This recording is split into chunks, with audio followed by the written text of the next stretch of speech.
In 2004, my best friend, he had passed away, and at his funeral, his mother stood up. She pleaded with me. She said, "Dustin, please get your life together. Please." And I thought, what do I do with that? I was scared to death because I didn't want to hear that. So after the funeral, I ran from that. I thought that he shouldn't have died. I should have died that day. Let's be honest about recovery. The rewards, the challenges. Let's talk about our failures. We are flawed people, after all. Let's challenge the stigmas that weigh us down. Because while most of us are looked at, Few of us are seen. Let's talk about addiction. And how Christ overcomes our weaknesses. Because we are loved. because we are loved. Because we are loved. We are loved. We are Because loved. we are loved.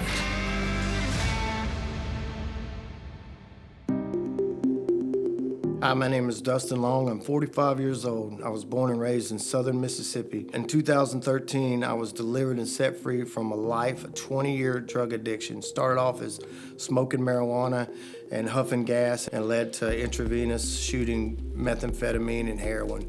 I pray that this story will encourage others that you can live a healthy and productive life through Christ. Hey everybody, welcome back to Jesus Loves Addicts. We're excited to embark on another journey of redemption and overcoming from the darkness. And today's journey, Mr. Dustin Long is with us, and I'm excited to dive into his story. I know nothing about it other than bits and pieces that we were privy to. And so I know that this is a gentleman who struggled with addiction for 20 years, and that was a progressive thing for him, as we've heard time and time again. And so we'll see how this thing kind of is just insidious, right? It grabs us mildly, and by the end of it, it's just beating us into the ground. So he's been clean, though, since 2013. He's now a worship leader and an associate pastor of Revived Church in Mobile. So again, just one of those places where people are pulled from the miry muck, and then they just want to give back, right? God changes our hearts, and it's just really a wonderful thing. And he's also a Christian singer-songwriter, and I would, to borrow from Kathleen prior to getting started, I wish you would have brought your... wish you would have brought your guitar. We would have definitely encouraged that. But Dustin, thanks so much for being here and being willing to dive into your story. And so, one of the things that we know is that we don't just wake up one day and reach for a drug or alcohol, right? So where does your story actually begin? What was your childhood like? Well, I had a great childhood. First off, thanks for having me. I really do. I'm really thankful that y'all decided to have me on. Well, it all stems from childhood trauma. I grew up in a great home. I had a great family up to 10 or 11. And, we were in church. We'd done all the things, ball field, baseball, football, those things. But around 10 or 11, my mom and dad decided to get a divorce. Mm-hmm. And there's a lot of childhood trauma right around that time that happened that led me to a life of addiction and drug use. And some of that trauma was, we can discuss a little bit of it. My dad had actually cheated on my mom. And at the time, I'm 11 years old, and he cheated on my mom, and I was trying to sneak out the window one night, right? So they were arguing. He came in there, and he basically ripped my clothes off and beat me black and blue. Now, I've never experienced anything at that age. I always grew up with a great childhood. So shortly... Well, so I'm sorry, I'm not going to do this a lot, but that is a pretty drastic turn. And you're saying, was he a severe disciplinarian prior to that? This is literally just, boom, I'm sneaking out, and this is the first time I ever see that. Yes. Wow. I didn't realize that my mom and dad were having problems. So he took all his frustration out on you. Okay, just all that tension. And directed it toward me. And shortly after that, my dad left. So after that happened, I took all that on like it was my fault for years and years. And that led to a life of, just angst, teenage angst, drug abuse, everything. I can't even fathom what that must have been like the difference in the night and day. That's where it all started. Yeah, what a shocker. Because I'm assuming the way you're describing it, as an 11-year-old boy at this time, seeming to be a nice family life, all that stuff. Were you aware before this happened that there was some issues between mom and dad? No. So they were keeping it from you, and just all of a sudden, dad becomes a different person for a little bit of time. Alcohol or anything involved? Did your dad drink? Was there? No. So just really just a release, a pop of tension there. Yes. Oh my goodness. Okay. So he leaves shortly after that. So you're 11. Where does family life go from there? Well, from that point on, it just went downhill for me. My mother became a single mother raising 2 kids, and we would go see my father on the weekends. I think whenever I was maybe 12, I moved and lived with him for like 6 months, and I wanted to come home back to my mom's because, I had that freedom. I could do what I want around my mom. I can get away with it as a kid.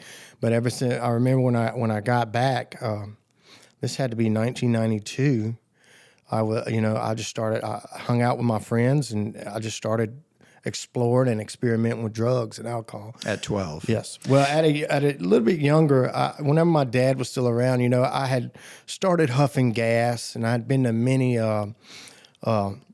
inpatient and outpatient, I guess, psychiatric wards and things like that, trying to figure out the problem. At 11? Yeah, 10 or 11. And I was kind of diagnosed with, I would say I wasn't diagnosed ADHD at that time, but I was on all the medicines that at one point, like Prozac and things like that, coming up at that young age. And, I never really took them. I would take them for 2 weeks and I would quit taking them. So, Well, it sounds like they were guessing at diagnooses and guessing at medications. So what were the symptoms that you were experiencing? Well, I was very rambunctious as a child. Okay, so it was ADHD symptoms, but I don't think at that time they were diagnosing. Yeah, they were diagnosing ADHD. So, did you struggle in school? Yes, I struggled in school. Yes, very much. Due to focus? Yes, focus. Yeah. So it's interesting, right? I mean, the discussion of ADHD is always an interesting one to me because I don't know, and we're not going to go too far into this. Don't write me and crucify me or anything. But I think sometimes what we're really seeing is boys being boys, right? I mean, boys are more rambunctious, and they're just. But that's not to say that there wasn't a legit ADHD thing going on too, right? So, but I am curious, just because that's such an interesting turn with your dad. So you went to live with him for 6 months. Yes. Obviously, he's holding boundaries. Your mom did not. But was he a harsher disciplinarian during those 6 months? Yeah, he was a little stricter. He was a little stricter. I did better in school, but then I got into a little bit of trouble at the school I was at in Lacombe, Louisiana. And, then I knew that, and it might have been, I almost feel, not at 12, but it might have been a sense of manipulation. Like, I want to go home where I have And this that is freedom. how I'm going to get it. Yeah. But see, interesting. You just said something, and again, I know this isn't what the podcast is about, but but that ADHD component, right? You said when you were there, he was a bit stricter, and you did do a little better in school. That's what I mean. Sometimes it's just we just need to be parents and hold lines, and right. It's not always that we need to throw medication at these things. So there's my public service announcement for the day. So I do have one quick question. Mainly, I'm just still stuck on the drastic change because I didn't ask what your relationship was like with your dad before that night and how that changed after that. Like, if it was such a sudden change, I just can see myself like I wouldn't know where I stood anymore. Well, I guess I don't even remember if my dad ever apologized for doing that. So it just got different after then. Yeah. But was your relationship otherwise good? It was good. So that before was then. Before It was then. good. He was a good dad. He took care of us and he would discipline us. But not like that. Yeah. Yeah. It was. So you move home. Yeah. What was your other sibling? My brother. Okay. He's a year and a half older than me. Okay. But he had stayed with your mom when you went? Yes. Okay. I'm also curious, you don't often hear the introduction drug being huffing gas. Yeah. How did that come about? I was just hanging out with friends, and one friend introduced it to me. So, and I remember how I got called. It was just like, you want to try this, and we would huff the gas, and it would just, you get the wah, wah, wah, wah, wah feeling in your mind. And I remember how I got called. I walked up to the door, and I knocked on the door, and my mom, I opened the door, and I was standing there in the doorway laughing. Mom said, "What's wrong with you?" She came over, she smelled gas on me. And that's how it led to going to, I guess at that time it wasn't like rehab, like psychiatric help. To get assessed, trying to get assessments and seeing if there's something wrong with me, Why is my 11-year-old son huffing gas? Yeah. And I don't know what it was from or what made me do it, just happened. A lot of times it's just the company we're with, right? I mean, sometimes it's no more deep than that. Yeah. But, and it sounds like you chose that crowd. Is that fair to say? Yes, for sure. So 12 years old, we're back home. We're deepening into that. Where from huffing gas, where do you turn to from there? I mean, that's such a dangerous one to jump into. But I mean, none of them are good, but that's really dangerous.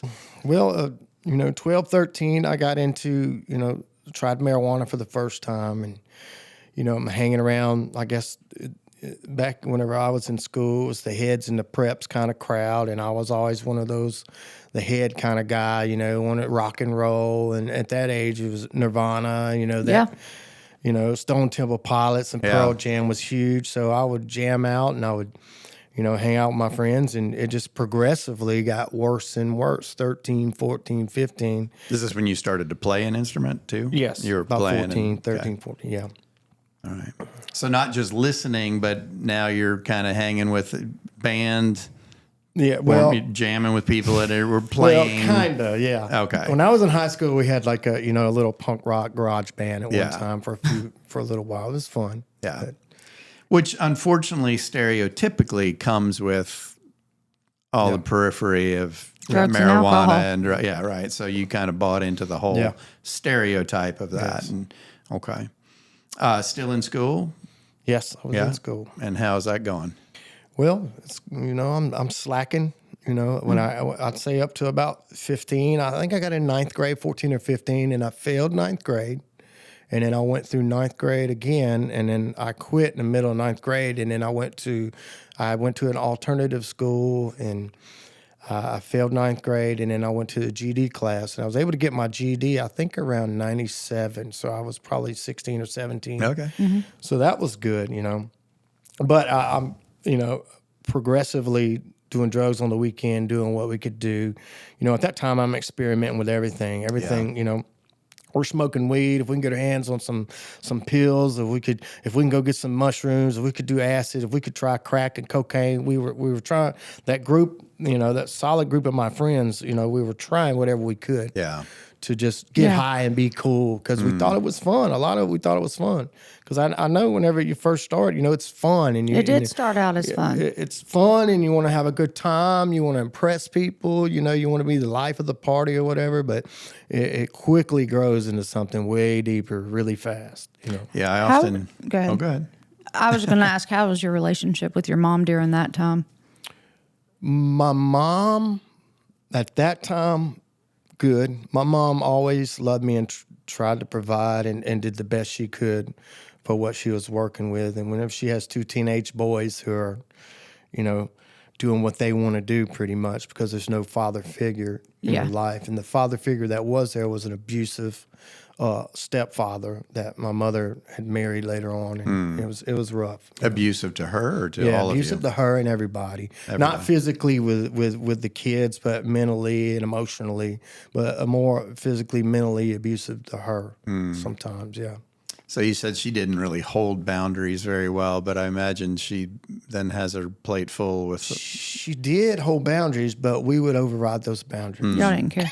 Yeah. We're going to do, at one point, I was 16, 17, and, I used to sneak out my window, but at that age, I just got to the point where I would walk out the door and slam the door to let her know I'm leaving, because I'm going to do what I want to do, right. So... How old were you when she remarried? Oh, man, I had to be, I want to say maybe 15 or 17. I want to say they got married. They were together for a long time. Had to be 16, 17, I believe. I could be wrong on that. But, Was your brother doing drugs? No. Okay. No. I didn't know if it was both of y'all. Is your mom drinking or anything like that? No. Nothing there. What about the abusive? Yes, he was drinking. He was an alcoholic. He was an alcoholic and a drug addict. Okay. Later on in the story, you'll see where I was doing drugs with him. So. Which suggests something of your mother, that she's probably quite codependent, which means maybe a little more towards the side of being a pushover, even though she's trying to hold boundaries, but maybe just people pleaser. Maybe a little, I'd say enabler for sure. She enabled me for a long time and allowed, at one point she put her foot down and said, this is it. I'm not doing it anymore. And it hurts because you always, You think that's going to always be your one out? Yeah. Yeah. Well. So we drive others to that breaking point too. And it hurts them probably more to have to do it. Yeah. Yeah. So at this point, you've gotten your GED, so you're not in school, still living at home. Yes. Are you working? Yes. I started doing drywall construction in probably 97, 98.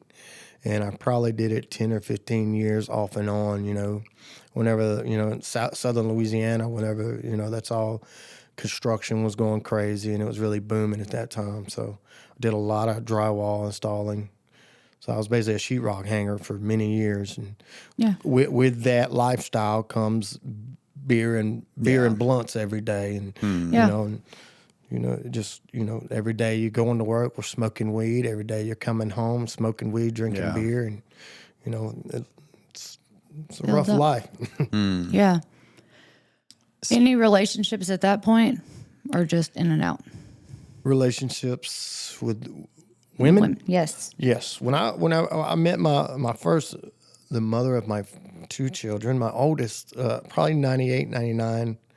And, it was great, I'm working every day, and then I meet her, and I'm thinking, wow, this beautiful woman. What does she see in me? I'm just old Kurt Cobain lookalike wannabe or something, just a grungy looking guy, and so I got with her, and we were together, I think maybe a year, and I got her pregnant. We weren't married. We didn't get married, and I have two beautiful children with her. One's 25 now, and the other's 23. I have a 4-year-old grandson. So God's been good there. So and that leading on to my addiction, 2002, 2004. I'm still working every day, and I'm hard on pain pills. So opiates is big then. Doctor shopping at that time. So everybody's getting OCs around 2000, 2001. We're getting, and we're experimenting with all these drugs. I'd say 2002, my friend going back to the band, 2003, 2004, my friend who I was in a band with in high school, we kind of separated separate ways, and he'd went to prison and done all this. And drug related. Yeah. Alcohol and drug, and he was an alcoholic. But in 2004, I was really, really going downhill with drug addiction, and just the pain pills at that point. Pain pills, and I would experiment with the meth and whatever we can get our hands on. But a lot of it was the pills at that time. Well, and there's nothing in your life that's offering any resistance to that, right? You're working in an industry that promotes it. Your home life now is numb to it. I mean, you're already trained that way. So are you still at home? Or no, I guess you must be with I've the moved woman. on. I've been in probably 3 homes since then with the mother of my children by 2003. In 2004, my best friend, which we kind of separate ways there, he was a drummer. He had passed away. He had kind of started getting his life right and was doing the right thing. And he worked for like a Beatty Springs Water. And he had OD'd on methadone and beer and Xanax. And I went to his funeral. And this is one of the hard points in my life where I know God was trying to speak to me and tell me to come to him. Is I went to his funeral, and I was a pallbearer, and we're on the front row. And at his funeral, his mother stood up and said, she pleaded with me. She said, "Dustin, please get your life together. Please." And I thought, what do I do with that? I was scared to death because I didn't want to hear that. So after the funeral, I ran from that. Yeah. I took that. I thought that he shouldn't have died. I should have died that day. That's survivor's guilt. I thought that he was the one getting his life together. Yeah. So I ran even further and harder with this thing, with the addiction and doing what I wanted. And a lot of it's being selfish, But then it done morphed into something to where it's like, I'm going to get high. Whatever I got to do to get high, I'm going to do it. No matter who gets in the way, no matter what it takes, You made that conscious decision. That's the direction you were going to go. Yeah. Did you have a concept that, so she tells you, please get your life together. Did you have a concept that it wasn't together, or are you still operating on the guys? I knew my life wasn't together. You did. So at this point, there's some not good consequences happening. You're just plowing on anyway. Yeah. Okay. All right. I knew my life was in turmoil. And I'm 24 years old. I'm young. Yeah. And I knew that. And you've got 2 children. And they were 2 and 4. So in 2004, 2005, I basically gave my children to my mom. They're 2 and 4. And where's their mother? Their mother was the same boat. We were both drug addicts and just doing our own thing, And I eventually had to give my children to my mother, which was the only option unless they go in foster. And from 2005, 6, 7, 8, 9, I was just total mess, strung out. I mean, I went at that time. I started shooting meth and cooking meth. Back then it was the shake and bake, the old shake and bake. And around 2009, and I was in and out of my home, so I'm pretty much homeless. But I always had that spot at my mom's where I could go there. And my kids are slowly growing up at this time, and it's like I'm their dad and I'm there, but I feel like their brother because I'm not in their life like I need to be. You're not a parent, and I would resent my brother and his wife because they were so good to my children. They would help in any way they could, and my mom, and I just could not get a handle on it. Yeah. It's like I would be at the Christmas, the Thanksgiving, but I wasn't there because of my addiction. Yeah. Or if I was there, I was looking for a way to get out of there as soon as dinner's done cooking. I'm ready to go get high. So a lot of that, I think I resented my brother and my sister-in-law for a long time. For being able to be what you couldn't. Yeah. I wonder if that was really resentment at them, or if they were easy targets for the resentment you held at you. Probably so. Think? Yeah, right? Yeah. We get so angry at ourselves, but just, I'd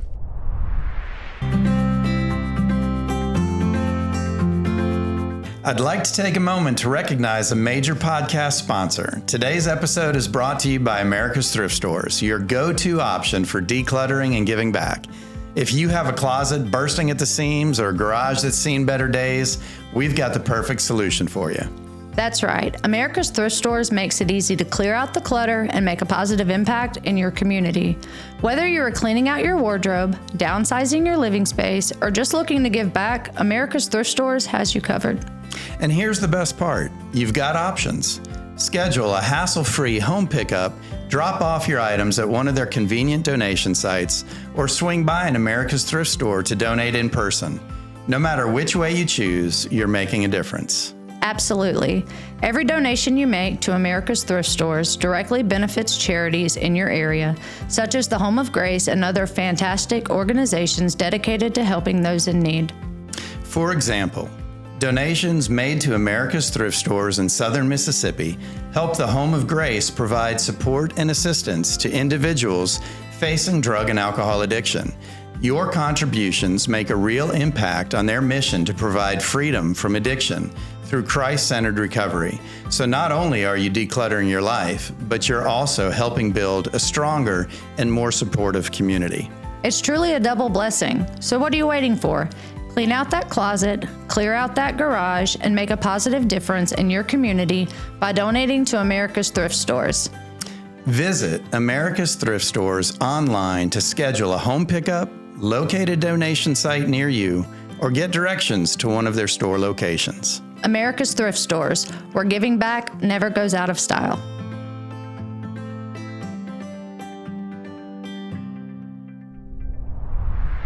Wow. Okay. So I can't imagine that during this time, the dad-child relationship is very good. Oh, yeah. Dad's out of the picture. Okay. He'd been out since like 94. I didn't speak to him again. until I'm sorry, not your. I meant you being dad to your children. I can't imagine that relationship's very good. No, they loved me. They knew I was daddy, and from 2002, whenever they were 1, 2, I raised them up to they were 2 and 4. I was there, I was a part, and then it fell apart. It all fell apart, and then once they got to my mom's and I was doing my own thing, I just got worse and worse and worse. But you bring up an interesting point. I wasn't referring to your own dad, but why is your dad no longer in your life? You said it's been since 90 what? Well, but I'd say about 94, 95, he had called and said, hey, I got y'all some Christmas gifts. I want to bring them over. And he would call every now and then eventually it just faded out. Just faded out, Okay. And, one thing I always said about my dad is, he died in 2016, 15 or 16. He had cancer, and I received a call I was at work from my brother, and it was heartbreaking. Because you don't want an apology from your dad. You just want him to say he loves you. Yeah. Did you have an active relationship with him at that time? No. So still nothing. I had seen my dad in 2003 or 4, and I told him I was on meth. And I was really bad, and it was like one of those things. Is oh man, and I didn't talk to him again. And when he dies, any hope of that reconciliation, even saying it, is now gone. Yeah. How did your brother handle that? About the same. He didn't have a relationship, so we didn't go to the funeral. Okay. I hate that. I bet it was like he wasn't there. Yeah. And I think that carried a lot of, that carries a lot of weight in anybody, that trauma and that void that's not filled from a father or a father figure. You want to fill it with something. And that's where a lot of my addiction came from. Yeah. Well, then the stepfather you had was terrible. Yeah, he was. Did the death of your father do anything to change your addiction cycle, increase or decrease? Yeah, I was sober. So you were sober when he died. Yes, That's right, since 2013, and he died. Oh, well, okay, gosh, don't let me. Well, let's jump ahead just for a second. We'll come back because I don't want. How did you handle that in your sobriety? Because that's a right. That carries a lot of baggage with it. Yeah, I handled it well. What did you do? I just kept on going. The day of his funeral, I was actually leading worship at our church the night. And it was hard. Yeah. It was a hard thing when it's not like I really can't say my heart hurt, but I don't know if I wanted to be there, but I felt like, it was hurtful. But I was able to handle that real well. So I'm going to push you a little bit on this. Are you okay with that? Yeah. Because I think it's an important thing for people to hear. So sometimes we say I handled it well, meaning I was able to get through it. I pushed through it, right? Which, okay, there's something to be said for that, but that's not always well. Sometimes that just means I got real good at stuffing it. Like, did you surround yourself with people? Did you allow yourself to grieve? Was there a connection Were made? you talking about it with anyone? I was always surrounded by Christian brothers at this time, so I always had my pastor I could go to and I could talk to. There was always people around me that I could talk to. So I think I handled it well in that sense, but as far as grieving, I don't remember a lot of grieving. Yeah. I remember bursting in tears on the phone at work and Yeah. said, oh my God, my daddy's dead. So, and I know there's been a lot of prayer for me at that time. My dad's dead. I didn't see him, I've made Facebook posts about it in the past, and and that's what I said. The one thing you want to hear from your father is, "I love you, and I'm proud of you." Regardless of the circumstances. So that was. I say I handled it well. It's probably harder than Yeah. Well, it would be probably not a. What's the word I'm looking for? It wouldn't be a typical grief anyway, because that relationship had been so broken for so long. But I guess the thing is, you allowed yourself to feel whatever it is you're going to feel, and you surrounded yourself with good people. So it wasn't an effort to. You weren't not isolating. think You about weren't it. doing You weren't, the things that So wouldn't have been handling it well. Yeah. Okay.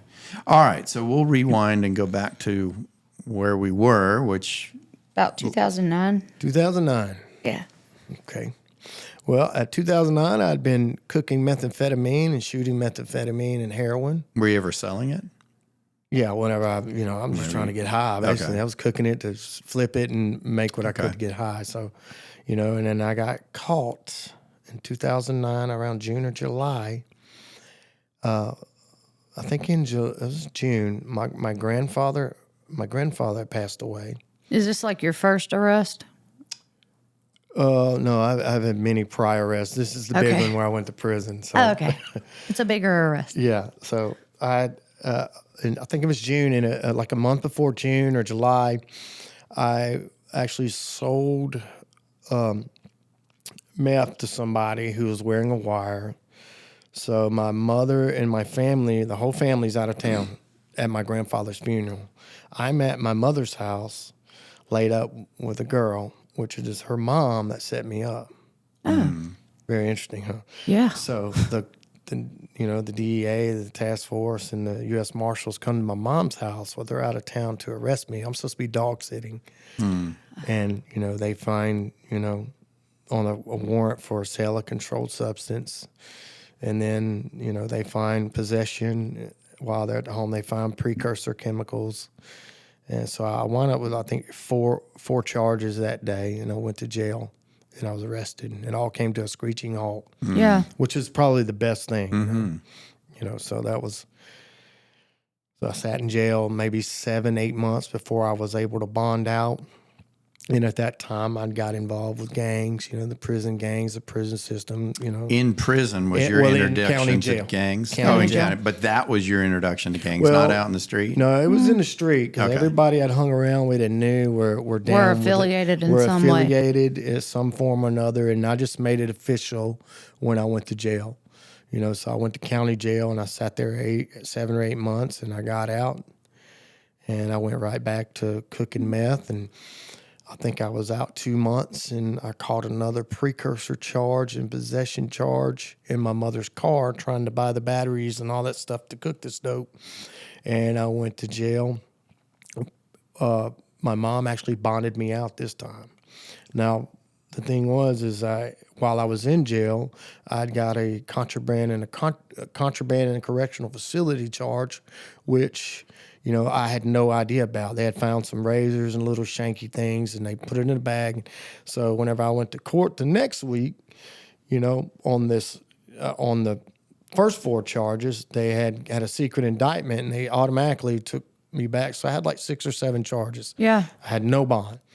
So I came, and I sat there, I think, 4 months whenever we were going through the court system, and I pled guilty to the contraband charge.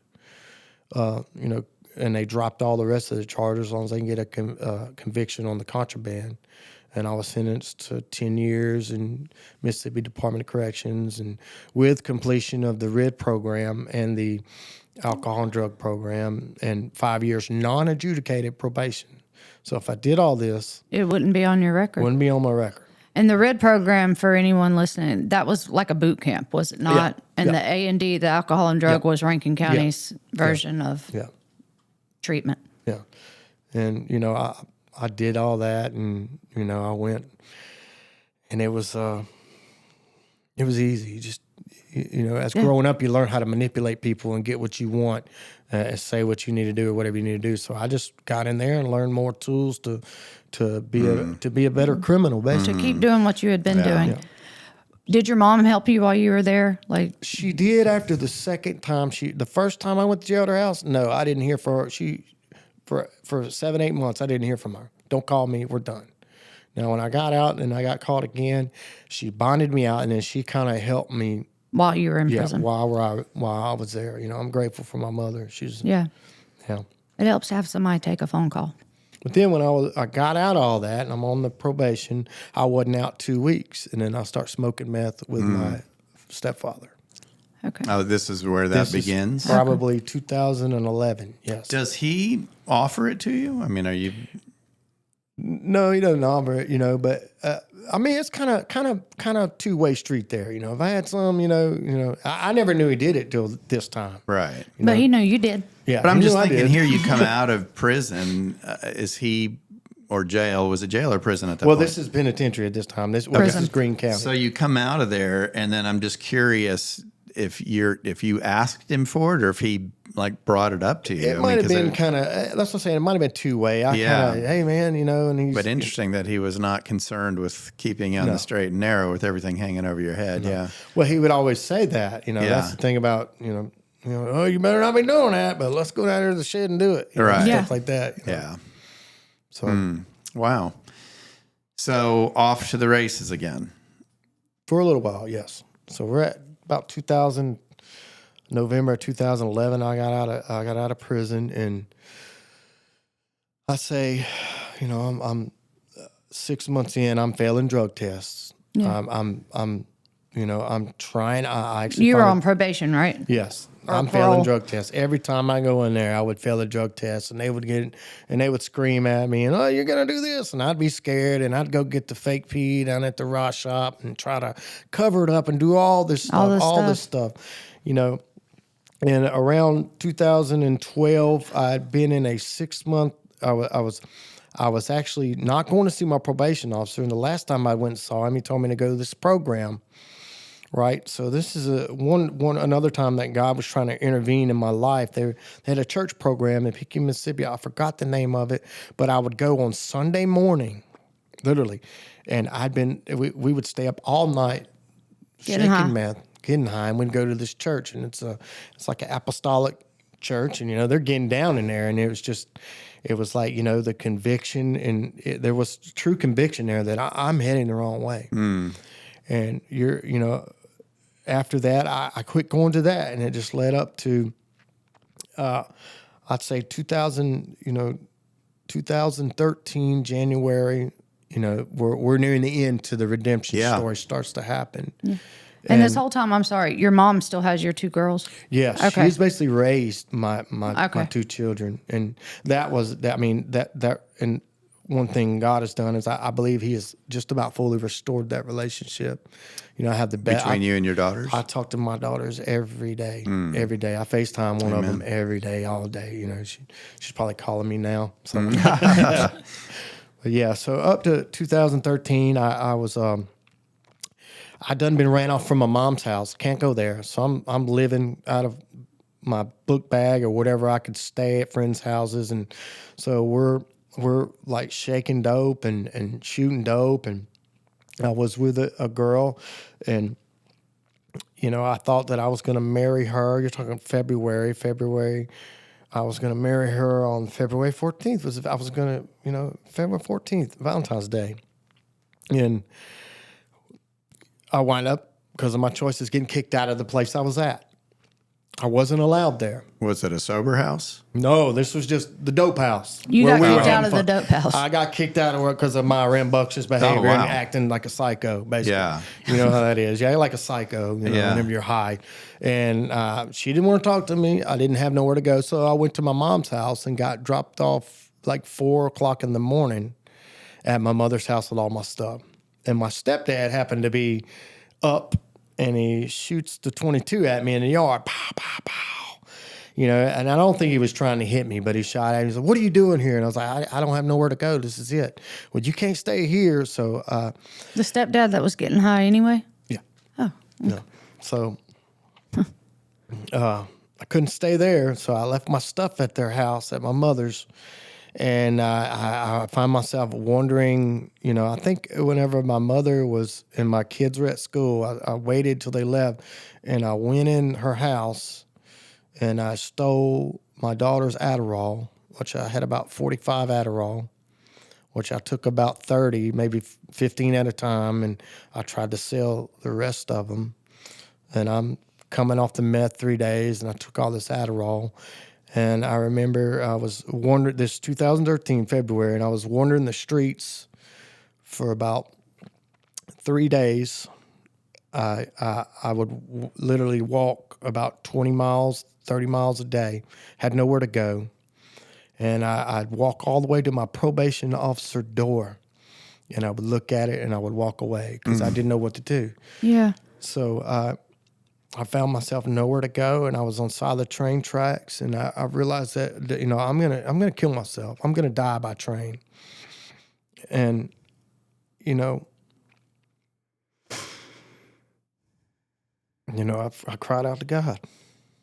I was crying out for my mother. I was crying out for my father. I hadn't seen him in 20-something years. I was crying out for the girl who just didn't want to have nothing to do with me. But with everything inside of me, I cried out to God. God, please help me.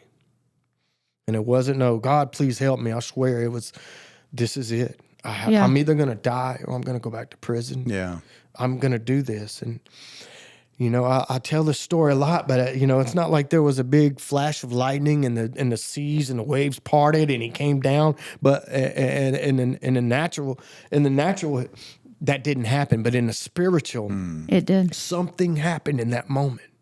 Something happened in that moment. I know, and you can't take that from me because I know. And I'll tell you how I know, because I got up from the side of those railroad tracks and I decided I'm going to walk to my mother's house. I'm going to walk to my mother's house. I started making right decisions from that moment on. I walked to my mother's. And lo and behold, the next morning we got there and I'm like, Mom, I need help. This is what I need help. You know, she said, well, you can't stay here. You better call the Home of Grace for Men. So I called the Home of Grace for Men. I couldn't get in when I needed to. You know, like, well, we have this going on. This is 2013. I said, well, I have to make a decision. I made the decision to go to my probation officer. I literally said, bring me to the probation. I walked in the probation office and I said, I'm going to die or I'm going to go back to prison. And you know, most addicts, whenever you say that, they're not fitting to go to the probation officer. You know, they're going to get on down and stay away from all that. But I something inside of me said, you need to do this. Yeah. So they had to have seen that. Well, the probation officer sat back and they're, you know, well, let me get you some help. That's what he said. So he gave me a place in Louisiana to go to, and this is probably the beginning of February, maybe February 6 or 7 of 2013.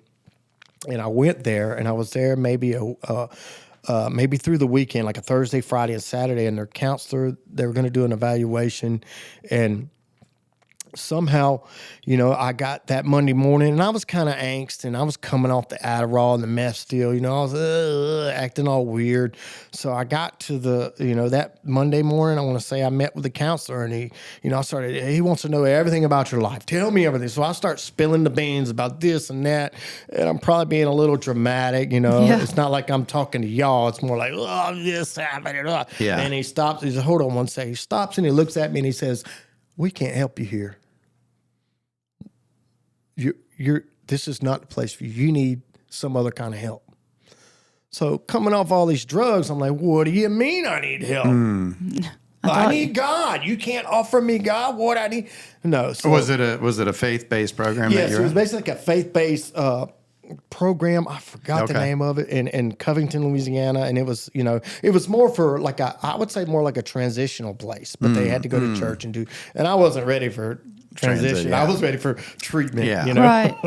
So within 45 minutes, I was back at my probation officer's door with all my stuff. And I was like, what do I do? What now? He gave me the number to the City of Refuge for Men in Lucedale. And I called that number. Somehow I left there and I went back to my mom's and I called that number. And the first thing guy said, I said, man, I need help. I don't. And he said, yeah, sure. Come on. That was it. Wasn't an evaluation. Wasn't like, hey, you know, I'm thinking I got to do all this stuff, loops and bounds. No, come on, man. Sure.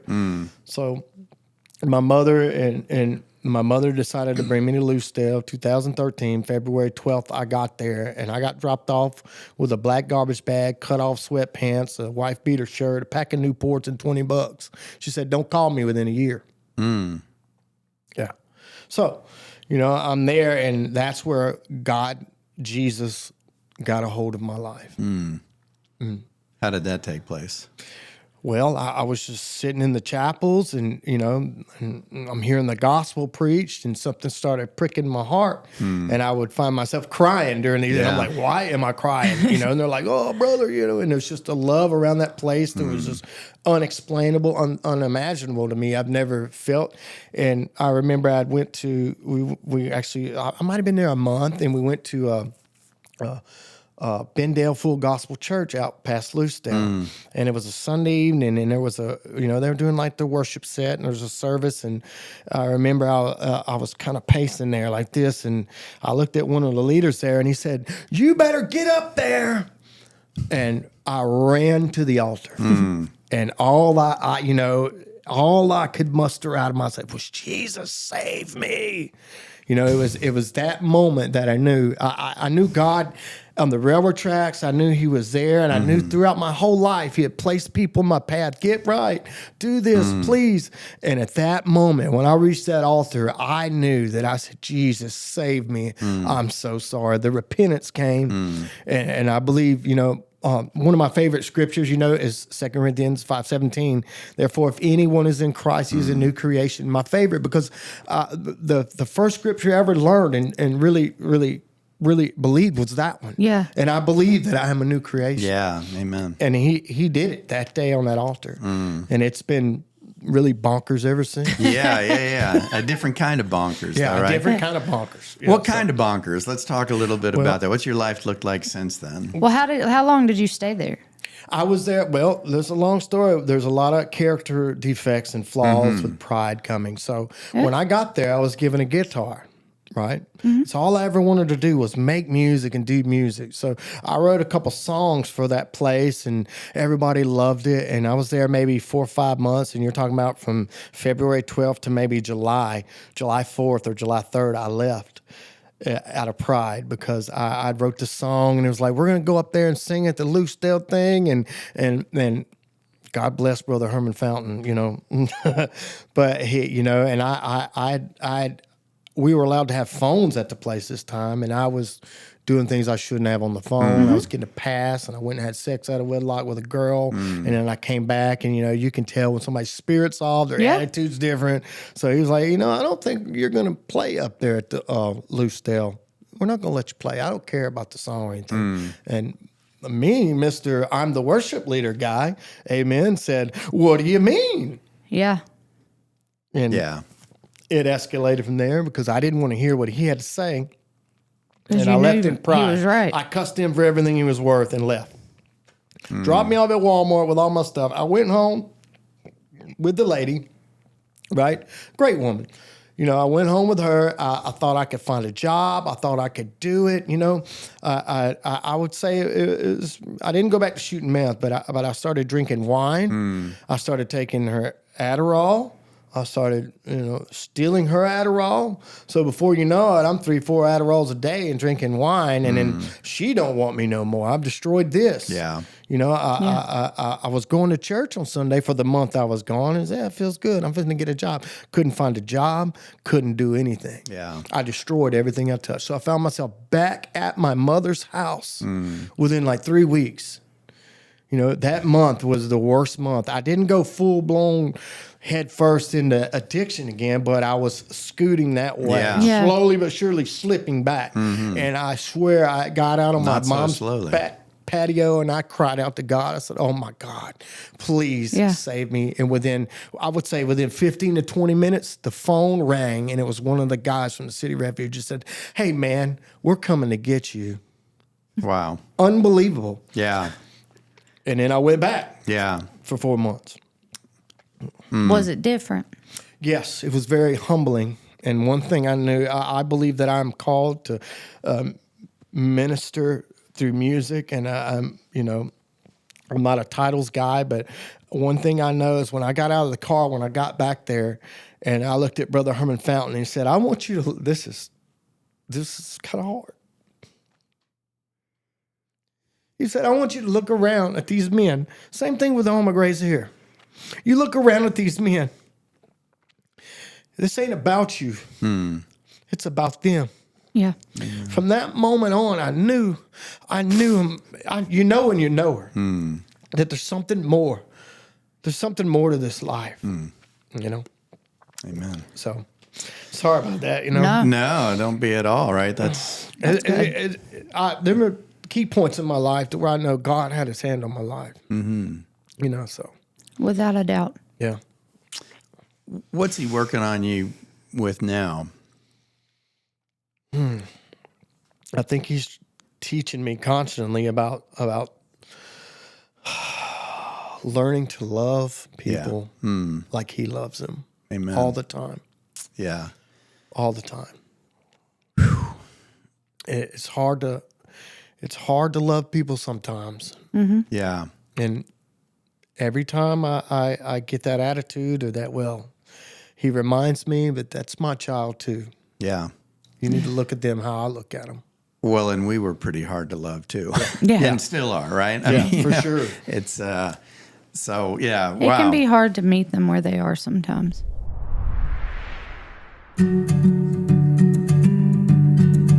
Before we go any further, let's take a minute to address the man or the woman listening to today's episode and wishing for a better life. Or maybe addiction has completely overtaken a family member or a friend.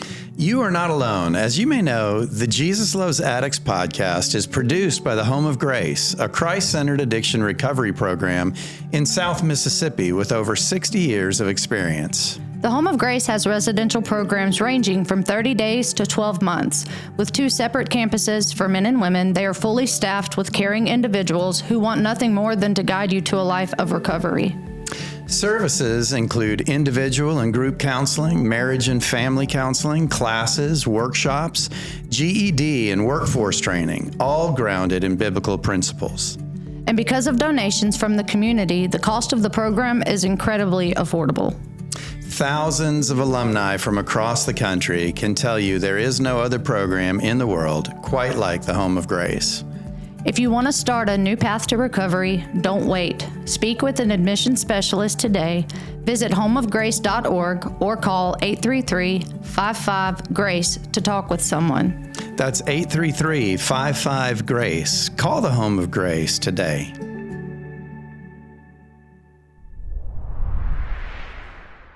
And you're at a church, you're married. Yes. Tell us. Well, you know, I City Refuge 2014, you know, I had married my first wife. So this is another very hard season of life going through. I was married to a woman. When I got back to the City Refuge, you know, I was there 4 months. Things are going good. I'm humble. I'm good. And I started a relationship with a woman as I'm doing worship outside of marriage, and you know, I don't know how they feel about it, but I'll tell you, I'm an open book. I started having sex out of marriage and still doing worship. So I would go to the church I'm currently at on a Saturday and do the worship there right after sleeping with a woman. You know, this is after the redemption. This is after the drugs are gone. This is the struggles that you're going to face after.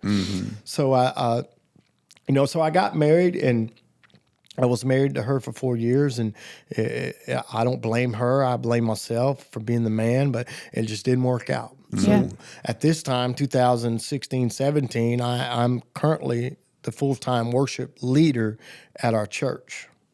So, you know, you get to a crossroad to where, you know, you got a good job. I had a good job as a small engine mechanic, and you know, things are going good at the church. My current wife's not in church, doesn't care about it. And another thing, you're talking about covering up and stuffing down. I would do everything to not have to deal with that. I would rather go do church events than have to face. What was at your house? Yeah. Yeah. And I don't blame her. I blame myself for that. Right. You know, it's not. Was her. she a Christian? Yes. But you said she wasn't doing church, didn't care about it. Well, she had got out of it. You know, so her walk had strayed too. Yeah. Okay. Yeah. So at that point, you know, we're separated. Yeah. I have a decent job. I'm making decent money. You know, I'm actually a minister at the church, and we're separated.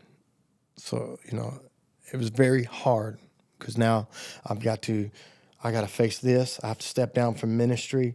I have to basically quit my job. I may be better off quitting my job and going back home. quitting my job, quitting church, quitting everything, going back home. I'm going to be the laughing stock of the church. I'm going to be this and that. Well, so you were running, really? I was going to. Yeah. This is what I'm fixing. I gotcha. So when I told my pastor, he's like, regardless of the ins and outs of the divorce or what happened, he looked at me and he said, you're going to make it. He said, you worship through it. You keep going. Don't give up. And I got to say that about my pastor and Brother Herman Fountain at the City Refuge. I saw a question, who's the biggest influence? Them two are the biggest influence in my life because they've always loved me like Jesus, regardless of the mess I've made as a Christian with my life. They've always nursed me back to health. They loved you anyway. Yeah, loved me anyway and stood there. And regardless of how dirty I was as a Christian, and holding a title, they've always nursed me back to health. So, Wow. I would rather us be able to hear stories like this That's a little right. more often just because it's not perfect. Yeah. Because we got saved. There's a whole lot of mistakes we make, and there's a lot of things we still have to own and walk through. Yeah. Thank That's you. right. Yeah.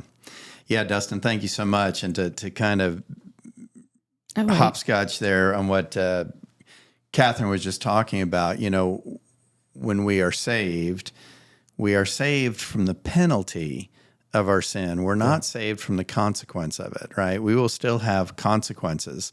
And we're not we are new creatures in Christ. But we are also still trapped in the flesh. And Paul talks about that, right? Paul talks about that in Romans 7, where he's struggling with that which he wishes he could do. He's finding himself not doing, and the things he's not doing, he should be doing. And so he comes to that realization that in me, that is in my flesh, right? I'm a slave to the sin, but in my spirit, man, in my inner man, a slave to the things of Christ, right? So there's always, this side of heaven, we rest in the joy of what's to come. We rest in the joy of what's promised to us in eternity. But this side of heaven, we still struggle. We still have a life to live in the flesh. And when we lose track of our purpose, we will stray. And our purpose is to be a light into the darkness.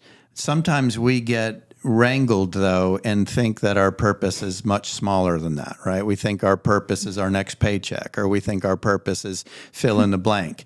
And we can easily be deterred. Jesus, if nothing else, was amazingly honest with us. And he said, in this life, you will have tribulation. This is not our home. This is not where we plant our comfort flag. In this life, we're on mission. And our mission is to be a light into the darkness. And when we forget that mission, we will have hard consequences. And praise God for those hard consequences, because those hard consequences are the bumpers that get us back on track, right? I've said this before, but Jesus loves us too much to enable us. He's not going to let us wander without consequences, because that would be unloving. Yeah. Those consequences are geared to bump us back on track. And my goodness, if we don't hear anything else in Dustin's story, we hear that, right? And so even, prior to knowing God, we get roughed up in life, but it's hardship upon hardship upon hardship. In our Christian walk, we get roughed up by our bad choices still. We're still capable of that. But the end of that is promise. The end of that is his promise, right? And it's that loving Father. Those whom he loves, he chastens. I know I'm going down this road a lot, but I think for those who don't know Christ, they hear these stories and they think, well, there you go. He got saved and his life still had mistakes in it. Well, again, and again, this could get too far down the weeds, but sanctification is a lifelong problem, right? This side of heaven, we're always going to be imperfect. But we're striving, because there's always lessons for us to learn. And thank goodness he's a loving Father willing to chasten us back into the fold. I want to say something. I'm sorry to cut you off. Not at all. Yeah. I know that you have a little bit more to tell us on what you're doing now. I do know that, but I'm actually looking. I know that some people cover up some of the things that they've done in the past, sometimes physically, and I'm looking at your hand. Yes. Hate. Yeah. I'm I'm thrilled actually that you didn't choose to cover that up, because it literally, having met you, having known you, none of the word hate represents who I've known you to be. Yeah. A lot of people see me now and they're like, they never saw me or could have ever imagined me. Yeah. The person I was 2012 and before. And that's just the goodness of God. But, you know, I did that whenever I was 13 or 14, maybe 15, with pick poke in my room. You know, just a lost teenager, just angst and, you know, and speaking of consequences, you know, I went to jail as the worship leader. Wait, what? So I didn't know that. So in 2016, I was leading worship. Go back to the City Refuge, 2014. I was doing the worship there, and we did it every day. And the probation officer, back to the probation, how I got off probation, the probation officer would walk in the room, and I haven't reported. They know I'm at the City Refuge. And he would walk in and he would look, and I'd be up there singing. And I would say, "That's my probation officer. All right, cool. He knows I'm here." Well, when I left, I didn't report. So I'm involved in church. I'm involved in ministry, and this is the consequences. You got to, if I can give somebody advice, do what you need to do to get it out of the way, whatever it may be. Amen. Yeah. Because I went to go get a driver's license because I didn't have a driver's license at the DMV. And lo and behold, beep, beep, beep, beep, beep, beep, beep, all points bulletin popped out and said, "I'll be right back, sir." So I'm involved in church. I'm co-leading worship every now and then, 2016. You know, I'm like, ooh.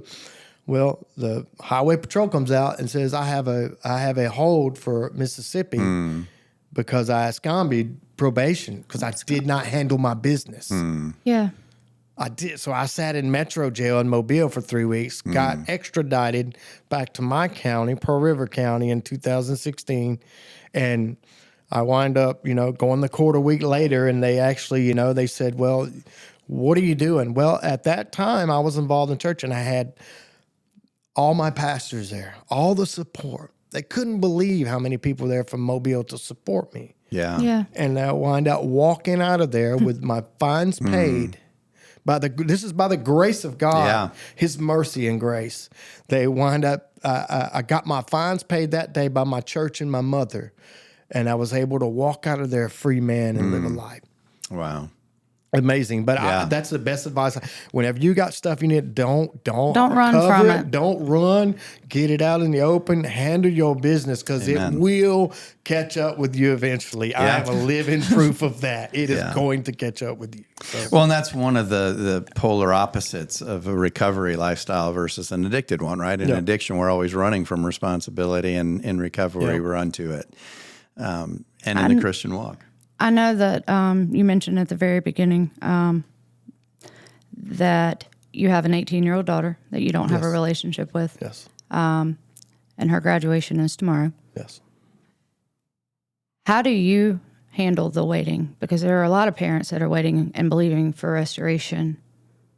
Do you take the same advice that I would imagine that you've lived by, worship through it? Well, you gotta trust God through all of it. You know, that's off top, but it's hard. You know, I've reached out with her and I've had little conversations, and you know, like, but I understand her view.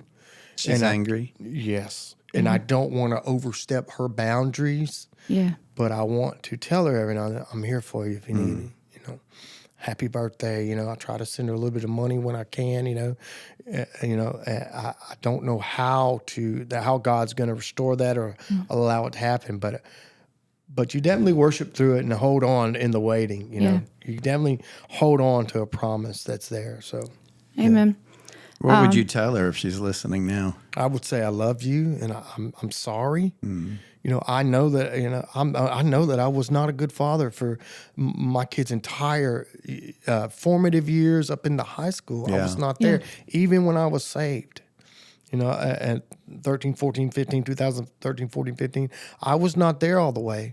But I think my older ones understand it more, that I had to change my people, places, or things, or I was going to go back to the same mess, and I would not be here. Right.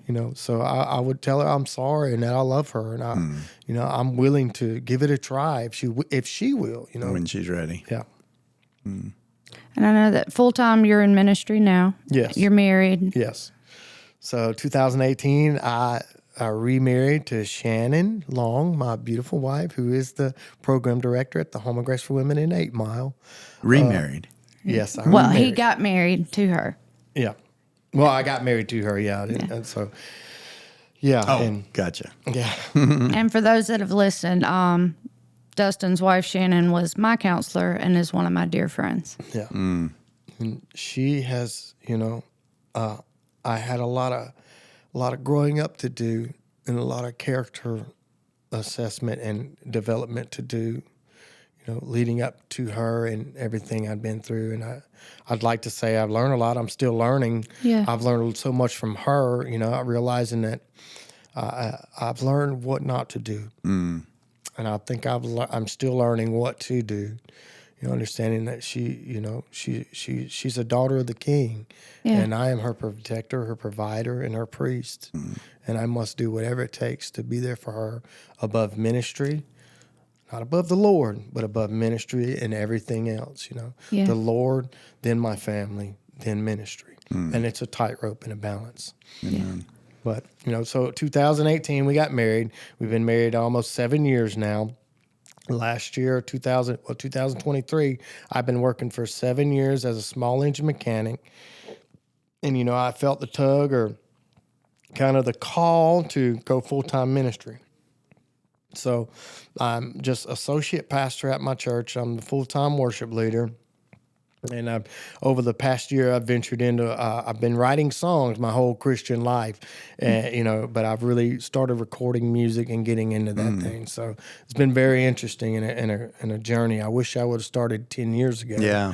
But, hey, I'm 45 and, I still got 20 years left. You got plenty of time. Yeah. God can restore the lost years, right? I just wanted to make sure that we got that.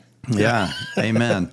Well, as you were talking, and we'll just cap it quickly here, but as you were talking, I don't know why this image came to mind that, when we step out of our old lives and we step out of that old dysfunction, we step into a new family, right? And every family has issues. In the family of Christ, in the Christian family, we are the issues. It's not the Father. The Father is issue-less, but he still has to deal with us issue-full kids, right? Yes. But it's like stepping out of a dysfunctional family with a dysfunctional father and a deception one into a dysfunctional family, but with a functional father, right? And that's enough said, right? I mean, that's a big deal right there. And so, Dustin, thank you again for being on and sharing your story. Thank you so much for coming. Yeah, we'll be praying for your ministry. For everybody watching, thanks for being here. Again, we'd love to hear from you. Comment below on whatever platform you may be listening or watching on, and join us and visit us at JesusLovesAddicts.com. Until next time, Jesus loves you and we love you too.